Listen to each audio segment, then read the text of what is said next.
Good day, Mom and classmates. I'm Aiza Macapegues, together with my group mates, Johari Hajimanan, Liwa Jamira, and Jomar Makaingig. We are the sixth reporter of Module 8 with the topic, the hypothetical syllogism. Introduction. Dialectic is the archaic name of logic. It is a discipline of philosophy concerned with the principles of reasoning. To situate logic in the study of philosophy, it is fitting that a cursory presentation about philosophy be done, specifically on matters of meaning, origin, and divisions.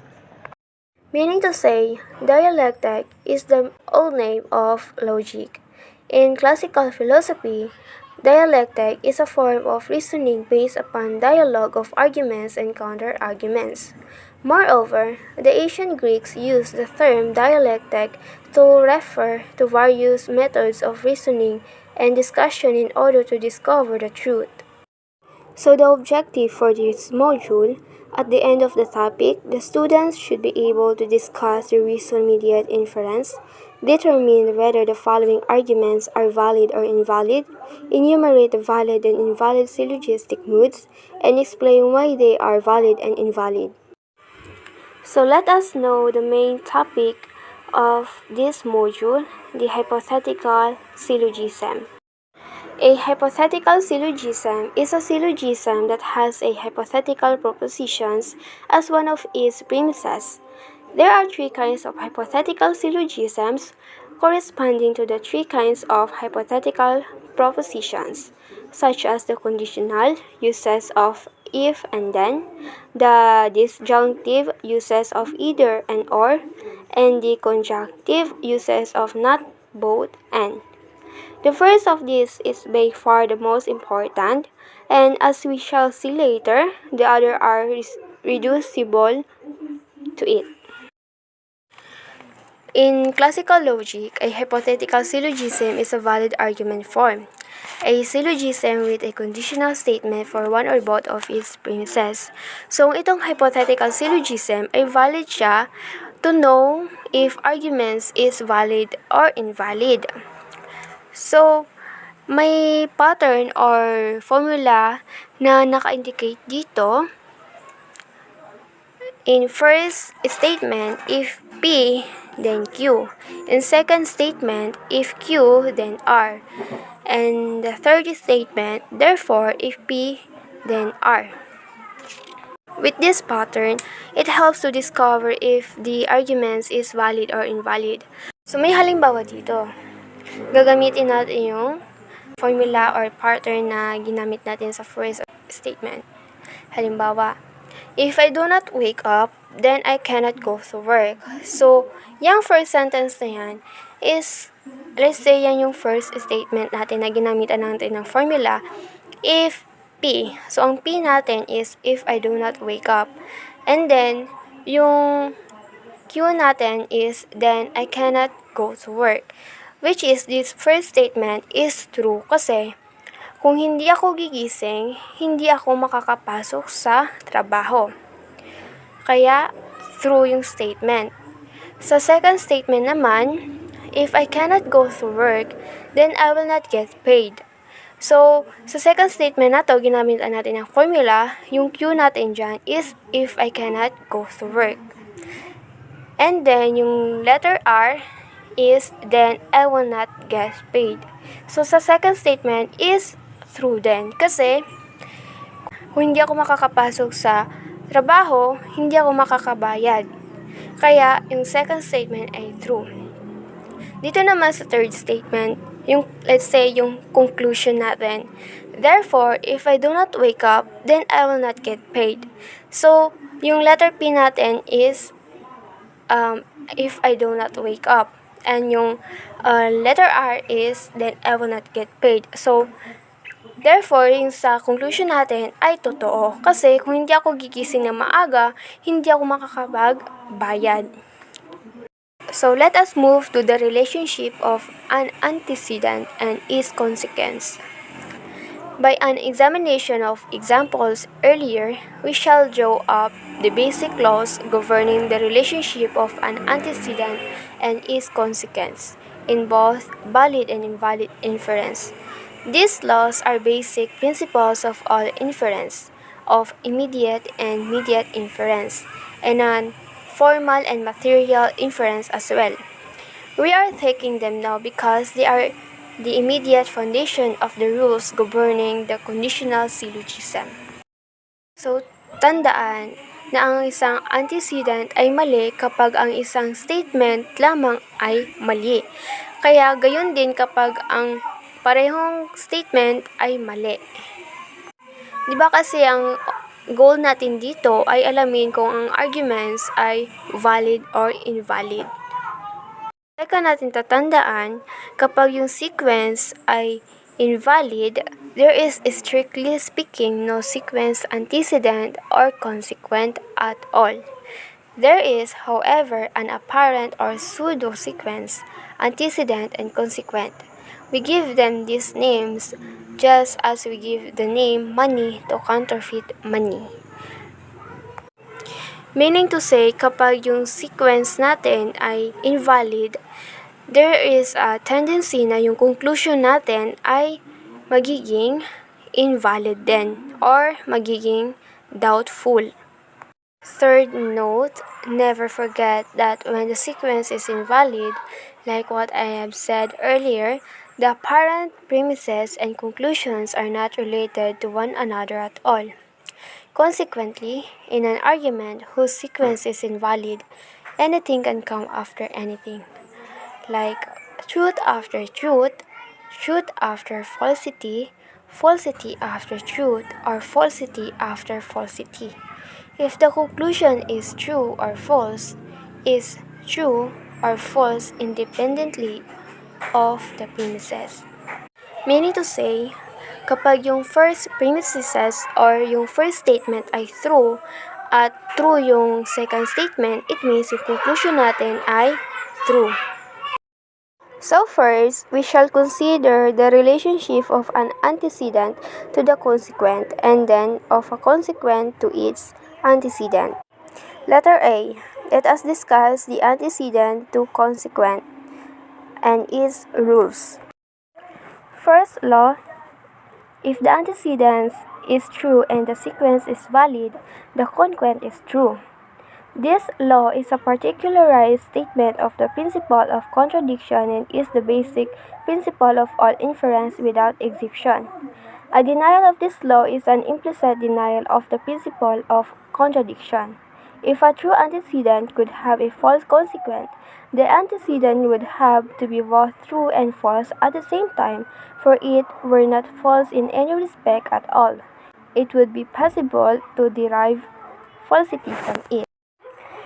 Meaning to say, itong first law natin ay like what I have said earlier, yung binigay ko na halimbawa kanina, if yung first statement or premises is true and yung second statement natin ay true din, then bali yung consequent natin or yung conclusion is true.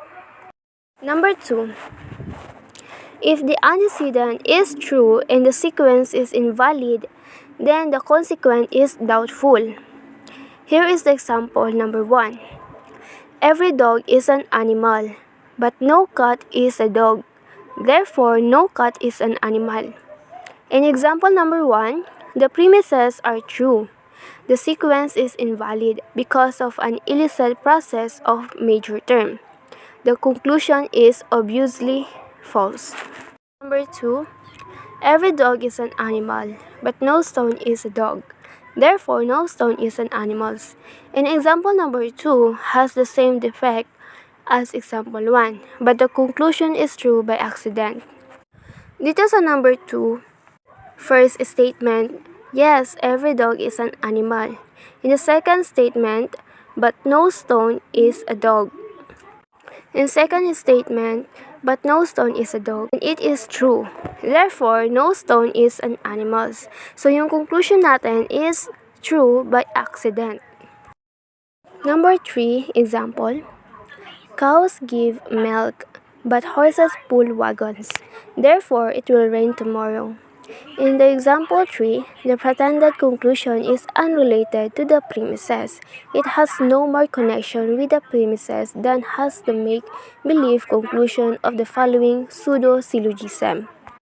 Meaning to say, yung first statement sa number 3, cows give milk, yes, is true. But horses pull wagons is true. Therefore, yung sa conclusion natin ay nag-iba. Non-related na siya sa first and second statement. So, bale, yung conclusion is naging doubtful. Number 3. If the antecedent is false and the sequence is valid, the consequent is doubtful. Example, every dog is an animal, but every cat is a dog. Therefore, every cat is an animal. In the following examples, the antecedent is false, since at least one premise is false and the sequence is formally valid. The conclusion of the example 1 is true by accident. Number 2 example, every dog is a rhinoceros, but every cat is a dog. Therefore, every cat is a rhinoceros.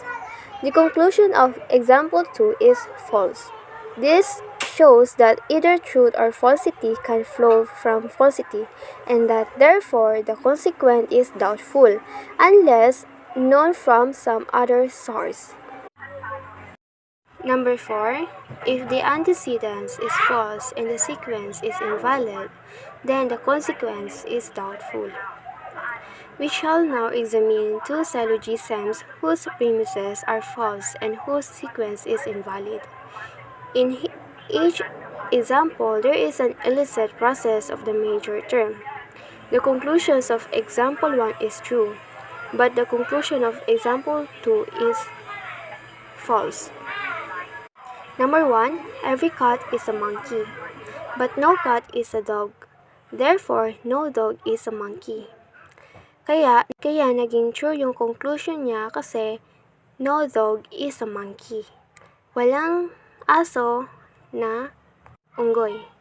Number 2, every cat is a dog, but no cat is a terrier.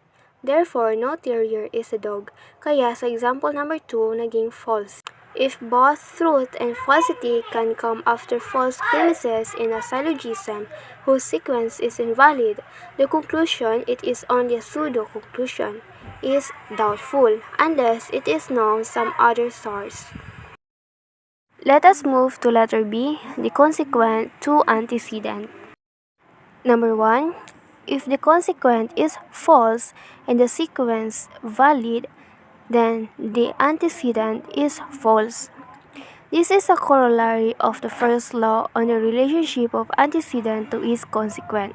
If only truth can flow from truth, ever, antecedent from which a false consequent can flow must itself be false. Falsity can come only from falsity, supposing, of course, that the sequence is valid. Number 2, if the consequent is false and the sequence is invalid, the antecedent is doubtful. When the sequence is invalid, anything can come after anything since the consequent and antecedent are related to one another at all. Consider number 1 example. Every cat is a dog, but no cat is a terrier. Therefore, no terrier is a dog. Number 2, no cat is a dog, but no terrier is a cat. Therefore, no terrier is a dog.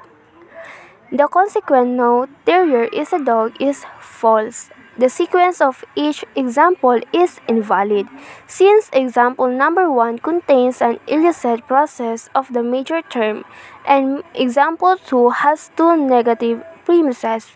Yet, in one instance, the pretended conclusion is preceded by true premises, and in the other, by false premises. Number 3. If the consequent is true and the sequence is valid, the antecedent is doubtful. This law is a corollary of the third law on the relationship of antecedent to its consequent. since a true consequent can flow from a false antecedent as well as from a true antecedent. You cannot infer that an antecedent is true because its consequent is true. The conclusion might be true only by accident, that is, for a reason other than those given in the premises. This is illustrated in the following example. Squares have three sides, but triangles are squares. Therefore, triangles have three sides. Triangles do have three sides, but not for the reason given here. Dito sa third law, sinasabi dito na yung conclusion is might be true only by accident. Pero, hindi binigay yung reason dito. Last law, if the consequent is true and the sequence is invalid, the antecedent is doubtful. Obviously, if the antecedent of a true consequent is doubtful even when the sequence is valid, it is also doubtful when the sequence is invalid.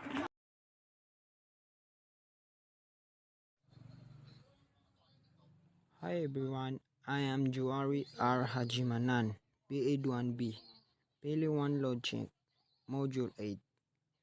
Ryan E. Bida. Conditional proposition. Conditional proposition, a statement that proposes something is true on the condition that something else is true. For example, if P then Q, where P is the hypothesis and Q is the conclusion. A conditional proposition is a compound proposition of which one member, the then clause, asserts something as true on condition on that the other member. Conditional proposition. The symbol of if then is horseshoe. This is the example. If it rains today, then the road is wet. And so that VP stand for it is rains today. And Q, the road is wet.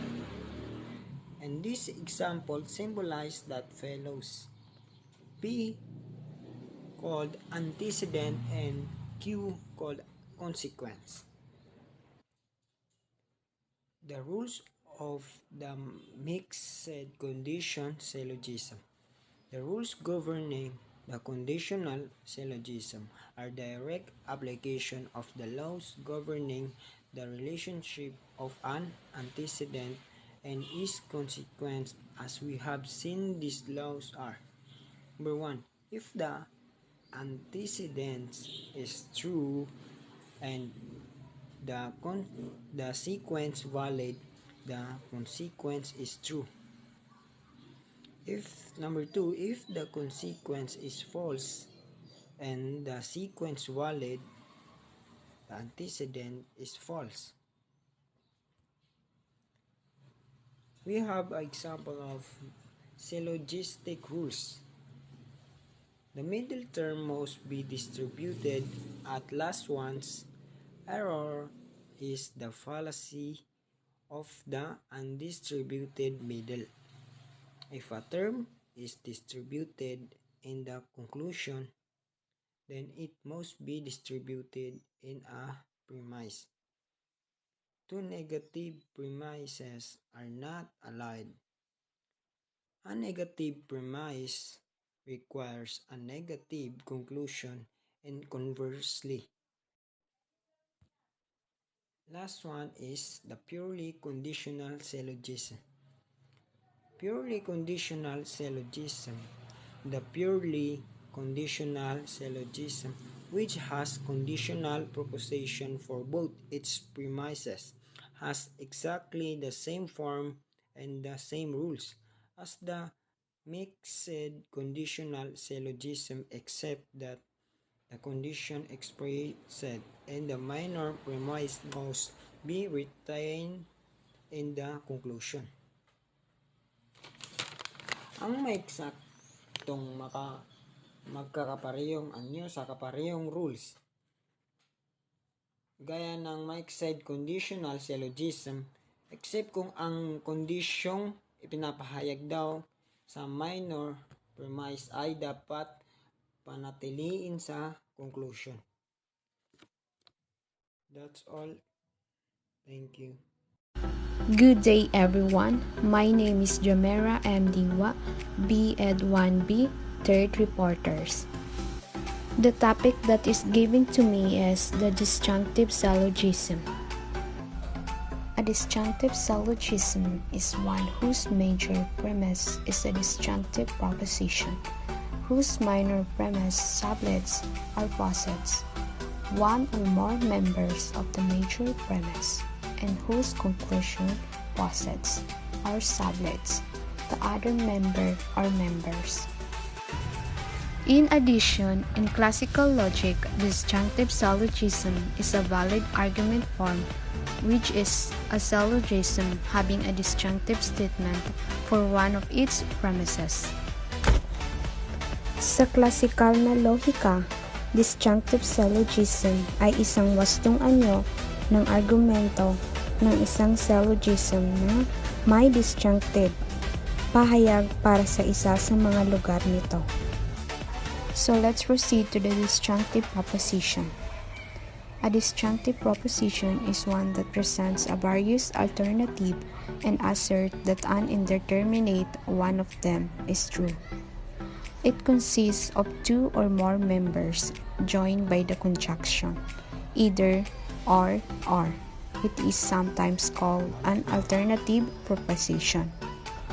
So, ang disjunctive proposition ay isang kasalukuyan na may maraming pagpipilian at pahayag na hindi tiyak pero isa sa kanila ay totoo.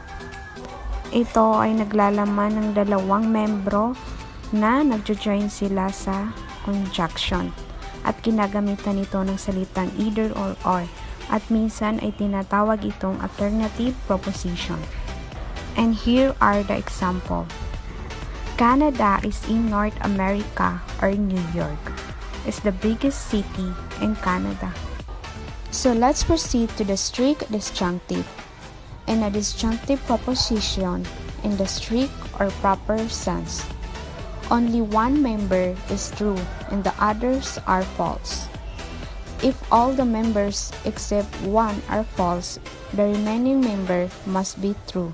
And if one member is true, the remaining members must be false. So yun na nga, ang strict disjunctive sa disjunctive proposition ay may isang tama at mali. Kung ang lahat ay tama, then ang natitira ay mali.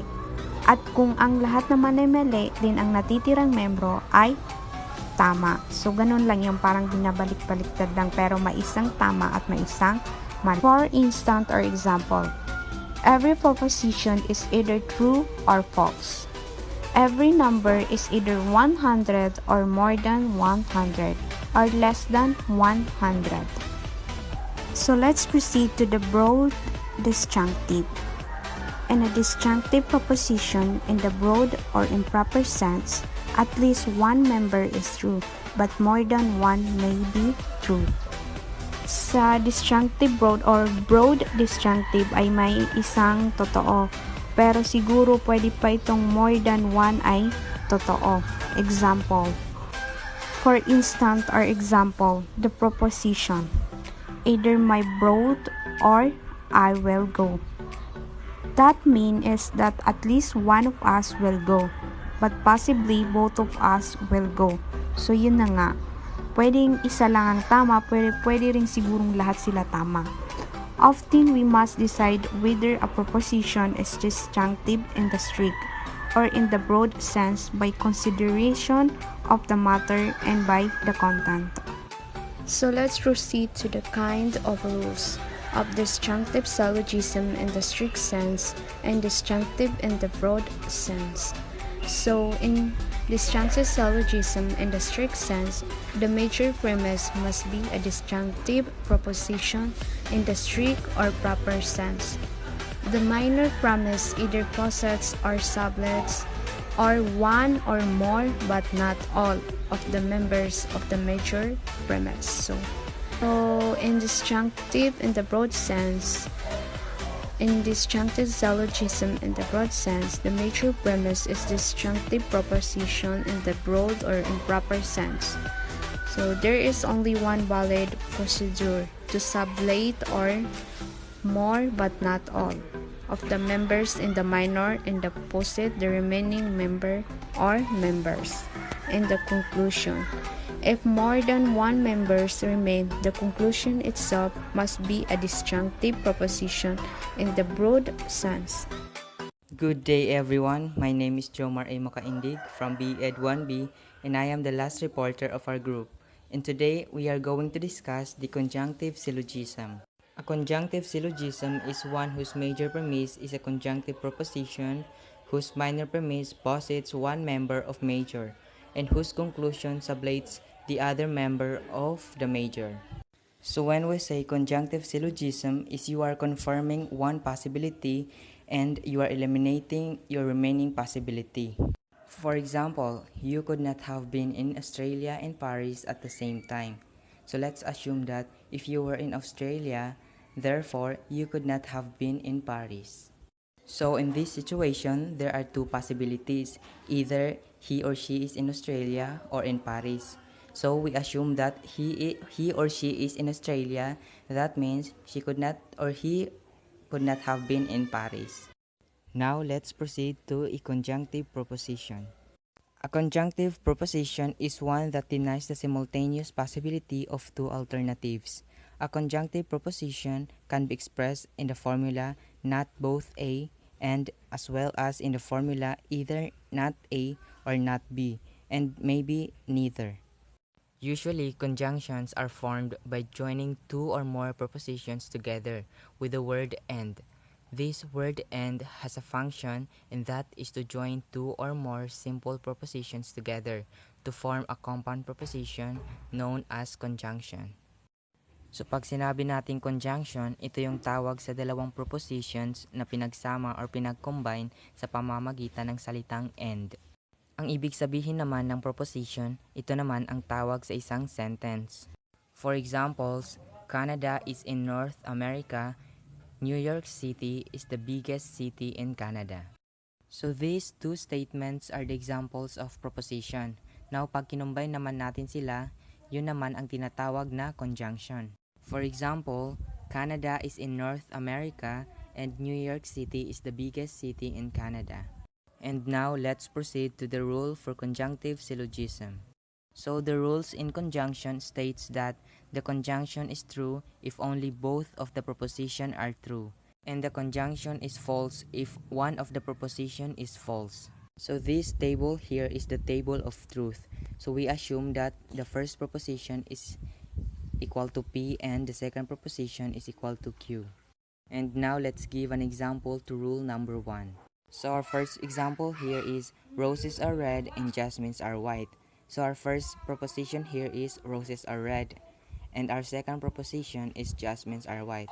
So the roses are red is true and the jasmines are white is true. That means our conjunction is true. Example number 2, 12 is divisible by 3 and 3 is a prime number. So our first proposition here is 12 is divisible by 3 and our second proposition here is 3 is a prime number. So our conjunction here is true because our two propositions here are true.